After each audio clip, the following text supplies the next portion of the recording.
Okay, today code pill is about conditional return and the conditional return from function. Let's look at this simple function here, which just takes a couple of inputs and it's got a body. This could be a long body. In this case, it just print out those two values, and you wanna have a condition that sometimes you say, okay, if this happens, in this case, b equal to 0, then return, okay? Don't do the whole body, okay? Now, this is usually a bad pattern because you don't want to break the flow of the function. Basically, the function needs to exit in only one place, which is basically there is an implicit return here, which always gets called because it's the end of the function, okay? So in this case, you will have just a return of the function here and a return of the function here. And if you can imagine, like, you could have multiple checks here. This could have another checks that you want to do it, or like even this, like you have multiple checks, okay? Actually, it's you have multiple checks here, and you don't want to have, basically the rule is that you don't want to have multiple returns from a function. You only want to have one return, which is usually at the end of the function, which is always at the end of the function. So the way you do this is basically you need to be able to switch your return, your conditional return. In this case, you could say, okay, just if we compare these two functions here, we could say if b is not 0, then do the body of the function, which is exactly the same as saying if b is equal to 0, return, okay?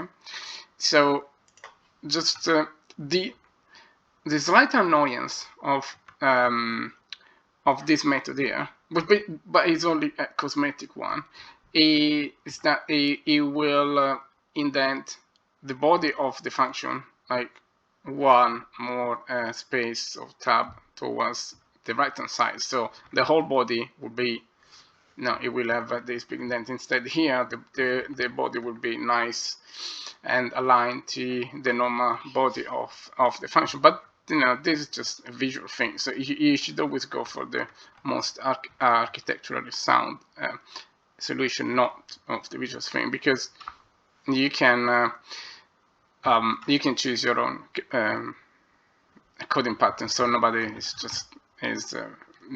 telling you that you cannot do this. For example, it looks horrible, but you can still do whatever you want. Is still syntactically correct.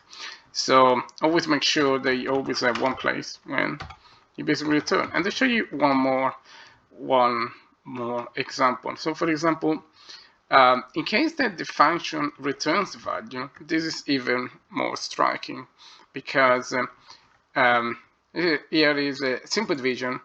Of course, you don't want to divide by 0, so if b is 0, just return not a number. This is just a simple function that returns not a number. And if it's not equal to 0, just return a divided by b. So in this case, this is bad again because you return here and you return here, and it's just split the flow of the function. And you could have a lot of other things in here, and you don't want really to, again, have to look and see what the code is. So a way to have this when a function returns a value, a way to have this pattern is to have the worst case scenario, have a variable, return variable that is initialized to the worst case scenario. So the case that is this is b is equals 0, and in this case just assign the variable to none. Okay, then in your body you do, okay, if b is not equal to 0, then just assign our return value as a divided by b, and then just return our value here. So one return exit point, only one, and is nice and easy. Now this looks a little bit longer than this, but there is a nice trick that you can do, which is you can do return is a ternary or operator. So if you can say b is each is b is equal or not equal to 0, but in this case, let's say if b is 0, then we want to return none. Otherwise return a divided by b. There we go. There we go. So b is equal to 0.